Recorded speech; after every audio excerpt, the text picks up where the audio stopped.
하나님의 은혜와 사랑과 평강이 오늘 하루도 충만하기를 주의 이름으로 축복합니다. 민수기 34장을 보면은 이스라엘에게 주는 가나안 땅의 경계에 대해 나오고 그 땅을 기업으로 나눌 각 지파의 대표자 이름이 나옵니다. 그런데 이 지파 중에 레위 지파는 안 나오죠. 레위 지파는 기업이 없습니다. 레위 지파는 이스라엘을 대표해 하나님께 드려진 자들입니다. 그래서 그들의 기업은 땅이 아니라 하나님이 됩니다. 신명기 18장 1절과 2절 말씀입니다. 레위 사람 제사장과 레위의 온 지파는 이스라엘 중에 분깃도 없고 기업도 없을지니 그들은 여호와의 화제물과 그 기업을 먹을 것이라. 그들이 그들의 형제 중에서 기업을 가지지 않을 것은 여호와께서 그들의 기업이 되심이니 그들에게 말씀하심 같으니라. 레위 지파의 기업은 하나님이 되십니다. 하나님께 들어진 자로 하나님의 은혜 가운데 살아가는 자들이 이 레위인들입니다. 오늘 말씀에서 하나님은 이 레위 지파에 대해서 말씀하십니다. 각 지파는 각자 받은 기업에서 성읍을 주어 레위인들이 그곳에서 살게 해야 합니다. 그 성읍은 모두 48개의 성읍이고 그중 6개는 도피성으로 쓰여집니다. 이 성읍들은 한 군데 모여 있는 것이 아니라 이스라엘 곳곳에 위치하게 하십니다. 그러므로 하나님은 레위인들이 모든 지파와 함께 살게 하십니다. 하나님께서 레위인들을 각 지파에 보내어 살게 하신 이유가 무엇입니까? 이들을 통해 하나님의 약속을 기억하게 하기 위해서입니다. 이들과 함께함으로 하나님의 은혜와 약속을 붙들고 살게 하기 위해서이죠.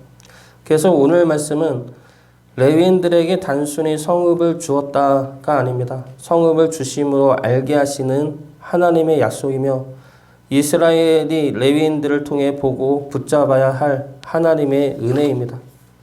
레위인들을 통한 하나님의 은혜의 약속은 무엇입니까?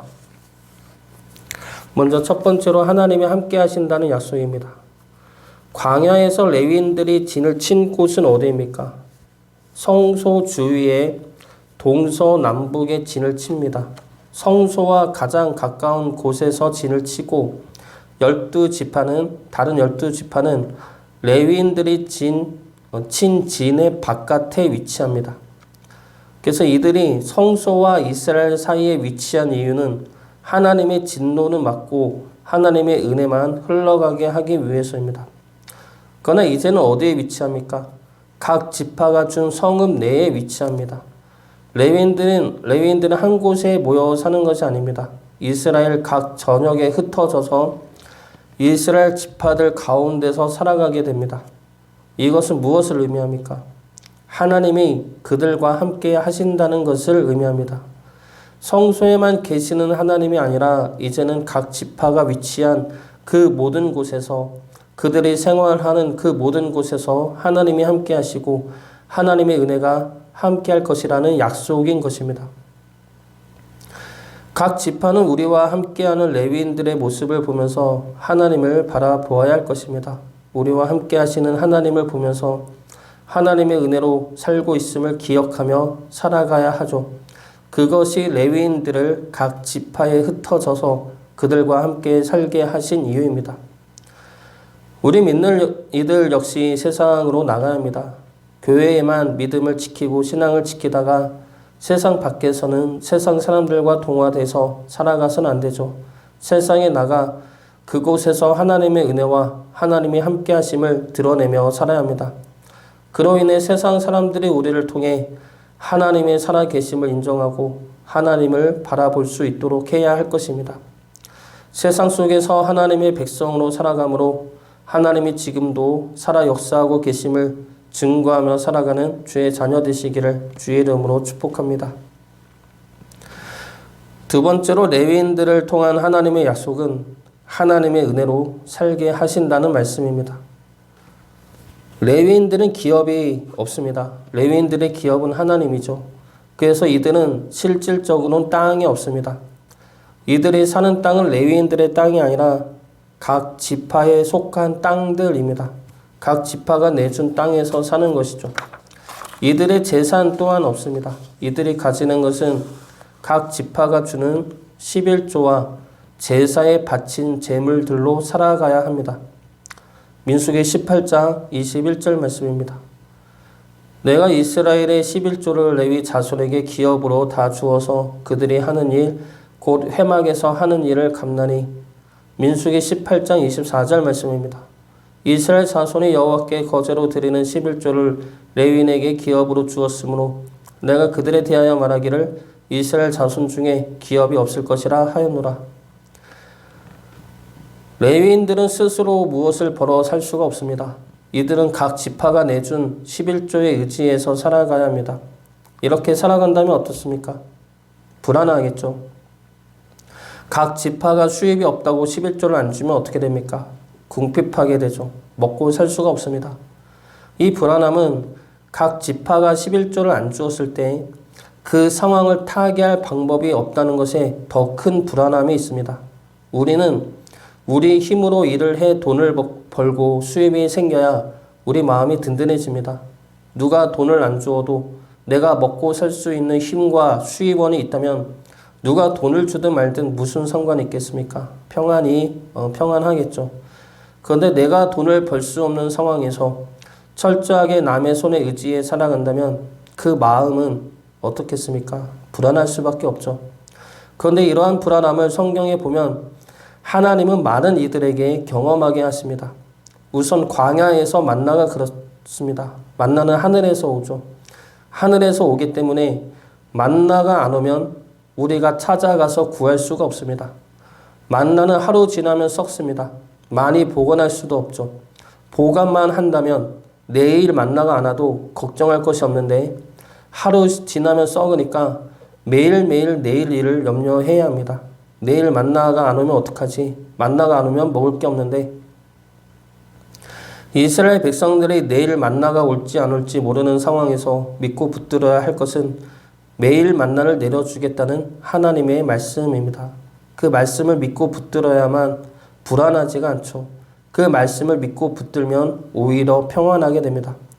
그러므로 하나님은 이들이 하나님의 말씀으로만 살 수 있음을 알게 하시는 것이죠.